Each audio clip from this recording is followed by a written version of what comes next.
Value zone hyper mart Nandamuri Balakrishna గారిచే November 28న నాచారంలో గొప్ప ప్రారంభం. నమస్కారం. కార్తీక పురాణం 25వ రోజు పారాయణలోకి వచ్చాం. ఈ రోజున కార్తీక బహుళ ఏకాదశి, శుక్ల ఏకాదశి చేసుకున్నాం కదా. బహుళ ఏకాదశి నాడు ఈ రోజంతా ఉపవసించి రేపు ఉదయం ద్వాదశి నాడు ద్వాదశి పారాయణ చేసుకోవచ్చు. అయితే ఎవరైతే కార్తీక నక్తాలు ఉంటారో, అంటే ఉదయకాలం అంతా ఉపవాసం ఉండి రాత్రి భోజనం చేసే విధిని నియమంగా పెట్టుకుని ఉంటారో వారికి ఏకాదశి నియమం అంతగా ఉండదట. మీ అవకాశాన్ని బట్టి చేయొచ్చు. ఈ ఏకాదశి పర్వదినం రోజున ఇప్పటిదాకా చేయలేని దీపదానం కానీ, ఏదైనా ఫలదానం కానీ, తిలాదానం కానీ, వస్త్రదానం కానీ, ఏదైనా వెచ్చని దుప్పట్ల లాంటివి వస్త్రదానం కానీ విశేషంగా చేసుకోవచ్చు. ఏది చేసినా అద్భుతమైన ఫలితం ఇస్తుంది. అయితే ఇవాళ పారాయణలోకి వద్దామండి. పృథు మహారాజు ఇలా అడిగాడు, నారద, నీ చేత అద్భుతంగా చెప్పబడినటువంటి తులసి మహాత్మ్యాన్ని విని ధన్యుణ్ణయ్యాను. అదేవిధంగా కార్తీక వ్రతాచరణ దాని ఫలితాన్ని తెలుసుకుని కూడా చాలా సంతోషించాను. ఎంతో సవిస్తరంగా చెప్పావు తండ్రి. అయితే ఎవరెవరు ఈ కార్తీక మాసాన్ని ఆచరించి ధన్యాత్ములయ్యారు, ఇంకా ఎవరైనా తెలిసిన వాళ్ళు ఉన్నారా, వాళ్ళని గురించి ఏదైనా విశేషం చెప్పమని అడిగితే నారద మహాముని ఇలా చెప్తున్నాడు. చాలా కాలం పూర్వము సహ్యపర్వతాల దగ్గర, సహ్యాద్రి పర్వత పంక్తుల దగ్గరలో కరవీరం అని ఒక చిన్న ఊరుండేది. ఆ ఊళ్ళో ధర్మవేత్త, నిరంతరము హరిపూజాసక్తుడు, నిత్య ద్వాదశాక్షరి జపవ్రతుడు, అతిథి సేవాపరాయణుడు అయినటువంటి ధర్మదత్తుడు అనే ఒకనొక బ్రాహ్మణ ఆయన ఉండేవాడు. ఈయన ఏం చేశాడట, ఒక కార్తీక మాసంలో విష్ణు జాగరణ చేదలిచిన వాడే, అంటే ఏకాదశి నాడు వెళ్ళాడనమాట. తెల్లవారుజామునే లేచి పూజోపకరణాలు సమకూర్చుకుని విష్ణువాలయానికి బయలుదేరాడు. ఆ దారిలో వంకరలు తిరిగిన ఘోర దంష్ట్రలు, పాటిస్తున్న నాలుక, ఎర్రటి కళ్ళు, దళసరిపాటి పెదాలు, మాంసరహితమైన బక్కటి ఎండిపోయినటువంటి దేహం కలిగింది. పందివలే ఘూర్ణిస్తున్నది అయిన ఒక దిగంబర రాక్షసి తారసిల్లింది. ఆయనకి కనపడింది ఒక రాక్షసి. ఎండుగా ఉంది, బక్కగా అంటుకుపోయి, డొక్కలు అంటుకుపోయి, నాలిక బయటికి వచ్చి నాలిక పైకి కిందకి పావు నాలికలాగా కదులుతూ, కళ్ళు మిడిగుడ్లుగా కళ్ళు, ఒంటి మీద వస్త్రాలు లేవు, స్త్రీ శరీరం అని తెలిసేలాగా ఉంది, కానీ ఆ ఎండిపోయినట్టుగా ఉందన్నమాట. చూడ్డానికి భయం వేసేలాగా ఉందట. ఈత పొదలాగా జుట్టు, పళ్ళు కూరలు బయటకు వచ్చేసి కనపడుతున్నాయి. ఎంత భయం వేసేలాగానో ఉంది. అయితే ఆమె కనపడేసరికి దాన్ని చూసి భీతి చెందిన రాక్షసుడు హరిస్మరణతో తులసీభరితమైన జలతాడనం చేయటం వల్ల ఆ నీళ్లు సోకగానే దాని పాపాలన్నీ పటాపంచలైపోయాయి. ఈయన చేతోటి నీళ్లు పట్టుకెళ్తున్నాడు దేవాలయానికి. తులసి కూడా పట్టుకున్నాడు. ఈ చేత్తో ఇట్లా తులసి పట్టుకుని ఇట్లా కమండలం పట్టుకున్నట్ట. ఈ తులసి జారి ఆ నీళ్లలో పడింది. ఈయన భయపడి చేతిలో ఉన్న వస్తువు విసిరేశాడు దాని మీద. మనం కూడా చేస్తాం చూడండి, అట్లా చేతిలో ఉన్నది ఏదో అది ఏమిటో చూసుకోకుండానే చేస్తాం. ఈ తులసి కలిసిన జలం ఎప్పుడైతే ఆ రాక్షసు మీద పడిందో వెంటనే దానికి ఈ పూర్వజన్మ జ్ఞానం వచ్చేసింది. తన పాపాలన్నీ పటాపంచలైపోయినాయట. ఈ పాపాలన్నీ పోవటం వల్ల తద్వారా కలిగిన జ్ఞానం వలన కలహ అనే పేరున్న ఆ రాక్షసి ఆ బ్రాహ్మణుడికి సాష్టాంగంగా ప్రణమిల్లి నేల మీద పట్టుకుని దండం పెట్టేసిందిట. తన పూర్వజన్మ కర్మ విపాకాన్ని ఇలా విన్నవించింది. కలహ ఏం చెప్తోందంటే, ఓ పుణ్యమూర్తివైన ఓ బ్రాహ్మణ, పూర్వములో నేను సౌరాష్ట్ర దేశమందలి భిక్షుడనే బ్రాహ్మణుని భార్యను. అప్పుడు మిక్కిలి కఠినురాలై ఉంటూ కలహ అని పిలువబడేదాన్ని. నేనేనాడు నా భర్త ఆజ్ఞను పాటించి ఎరగను.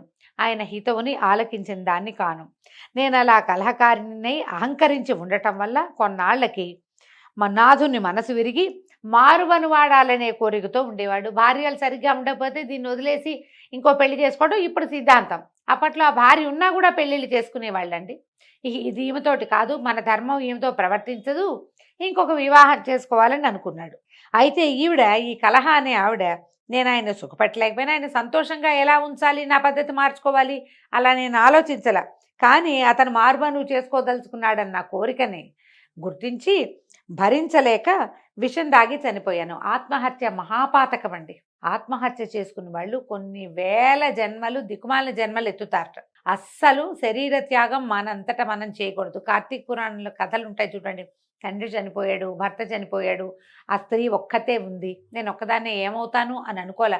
ఆవిడ అట్లాగే దైవసేవతోటి, దైవసేవ తర్వాత చుట్టుపక్కల వాళ్ళకి ఏదో చూస్తూ మొక్కామోడు పెంచుకుంటూ జీవన పర్యంతము గడపాల్సిందే. మానవుడు అన్నవాడు చనిపోకూడదు, ఎవరూ లేరని. ఆత్మహత్య చేసుకుంటే ఏమవుతుందంటే చాలా దౌర్భాగ్యపు జన్మలు వస్తాయట. మనుషులుగా పుట్టడానికి వాళ్ళకి చాలా సమయం పడుతుంది. ఇప్పుడు ఆత్మహత్య చేసుకున్నారంటే ఈ జన్మలో తర్వాత కొన్ని జన్మలు చాలా కీటక జన్మలు అవి ఎత్తుతారు. మనుషులుగా జన్మనెత్తినా కూడా వీళ్ళు పాపం అంటే మనకి పురాణాల్లో ఇట్లా చెప్తారండి. అవయవాలు లోపంతో జన్మిస్తారు, అనారోగ్యంతో జన్మిస్తారు.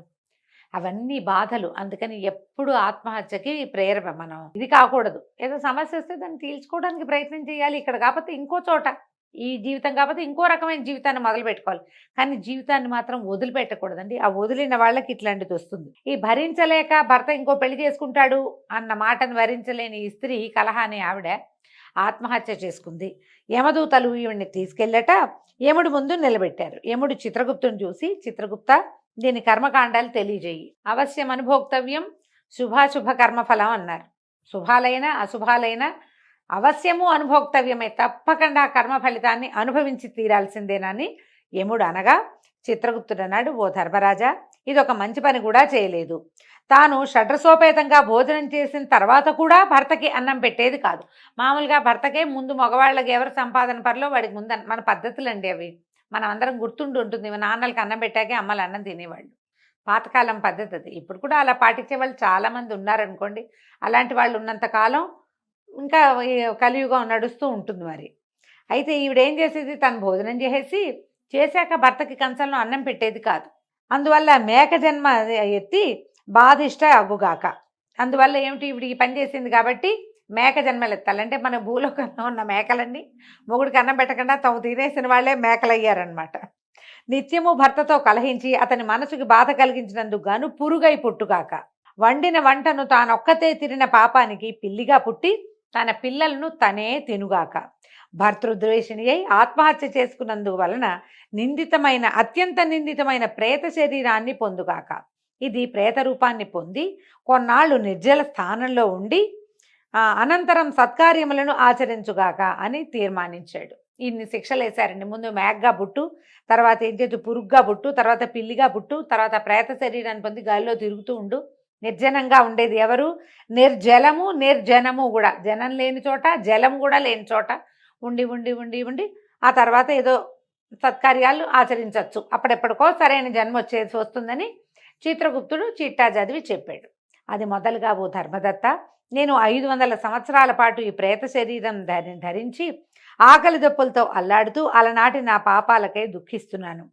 అయితే అనంతరము కృష్ణా సరస్వతి సంగమ స్థానమైన దక్షిణ దేశానికి రాగా అక్కడి శివగణాలు నన్ను తరిమి కొట్టగా ఇలా వచ్చాను. పరమ పావనమైన తులసి జలాలతో నీవు తాడించడం వలన ఈ పాటి పూర్వస్మృతి కలిగింది. పుణ్యతేజస్వివైన నీ దర్శనం లభించింది. కాబట్టి కళంకరహితుడమైనటువంటి ఓ భూసురా, ఈ ప్రేత శరీరం నుంచి దీన్ని తదుపరి ఎత్తవలసిన యోనుల్లోని జన్మత్రయాన్నించి నాకెలా ముక్తి లభిస్తుందో చెప్పి రక్షించు అని పరిపరి విధాలుగా ప్రాధేయపడిందట. కలహ చెప్పిందంతా విని కలతపడిన మనసు కలవాడైన విప్రుడు చాలాసేపు ఆలోచించాడు, ఏం చేయటమా అని. ఆలోచించి దుఃఖభార హృదయుడే ఇలా చెప్పసాగాడు. ఏమంటున్నాడో చూద్దాం. ఓ కలహ, తీర్థాలు దానాలు వ్రతాలు చేయటం వల్ల పాపాలు నశిస్తాయి, కానీ నీ ప్రేత శరీరం వల్ల వాటిని ఆచరించేందుకు నీకు అధికారం లేదు. మానవ శరీరం ఉండాలి. అందుకని మానవ జన్మ అత్యంత దుర్లభమైనది. ఈ శరీరం లభించినప్పుడే చేయగలిగినన్ని దానాలు, మంచి పనులు, సత్కార్యాలు చేసుకో. పురుగ్గానో పిల్లిగానో ఎంత జంతువుగానో సరీసృపంగానో పుడితే నీకు కర్మలు చేయాలి, ధర్మం ఆచరించాలనే జ్ఞానం ఉండదు. ఆ శరీర ధర్మం ఏమిస్తుందో అదే ఆచరిస్తావు. ఒక మనిషికి మాత్రమే సమస్త ధర్మాలు తెలుస్తాయి, చేసేందుకు అవకాశం కూడా లభిస్తుంది. ఏమీ లేదు మన చేతిలో దానం చేయటానికి. కనీసం వెళ్ళే వాళ్ళు బరువెత్తలేని వాడి ఒక సంచి మోసినా మనకి ధర్మకార్యమే. అది కూడా దానమే తీసి పెట్టక్కర్లేదండి. నడవలేని వాడికి చెయ్యందించు, అది ధర్మం. బరువెత్తలేని వాడికి బరువెత్తిపెట్టు, అది ధర్మం. బాబు ఆయన కేకేన ఆయన అంటే వాళ్ళ బదులు మనం కేకేసినా కూడా ధర్మమేనండి. మనుషులై పుట్టేటప్పుడు అలా ప్రవర్తించాలి మనం. మిగిలిన జన్మల్లో మనకు అవకాశం లేదు, కేవలం మానవ జన్మకు మాత్రమే ఉంది. ఈ కలహకి ఇప్పుడు ప్రేత శరీరం ఉంది, మానవ శరీరం లేదు. దానికి ప్రేతంగా ఉండటం వల్లే అలాంటి వికృత రూపంతో కనపడింది అనమాట. ఇది అదీగాక 3 యోనుల్లోనూ 3 జన్మల్లో అనుభవించవలసిన కర్మ పరిపాకం అతి స్వల్ప పుణ్యంతో తీరదు. అందువలన నేను పుట్టి బుద్ధెరిగిన నాటి నుంచి ఆచరిస్తున్న కార్తీక వ్రత పుణ్యంలో సగభాగాన్ని నీకు ధారపోస్తాను.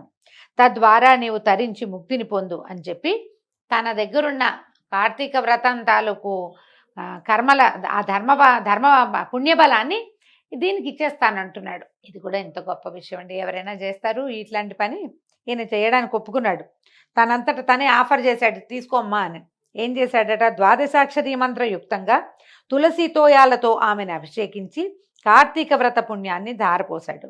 ఉత్తర క్షణంలోనే కలహ ప్రేత శరీరాన్ని విడిచి దివ్య రూపిణి అయి అగ్నిశిఖవలే లక్ష్మీ కళతోటి ప్రకాశించింది.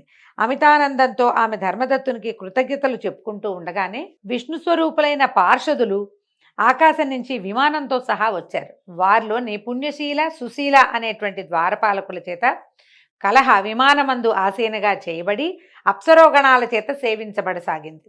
ఆ విమానాన్ని చూస్తూనే అందులోని విష్ణుగణాలకి సాష్టాంగపడ్డాడు ధర్మదత్తుడు. సుశీల పుణ్యశీలులు ఇద్దరూ అతన్ని లేవదీసి అతనికి సంతోషం కలిగించేలాగా ఇలా చెప్పారట. ఓ విష్ణుభక్త, దీనులయందు దయాబుద్ధి కలవాడవు, ధర్మవిధుడవు, విష్ణుభక్తుడవు అయినటువంటి నీవు అత్యంత యోగ్యుడవు. లోకోత్తరమైన కార్తీక వ్రత పుణ్యాన్ని ఒక దీనురాలి కోసం త్యాగం చేయటం వల్ల నీ 100 జన్మల్లోని సమస్తమైన పాపాలు యావత్తూ సర్వనాశనమైపోయాయి.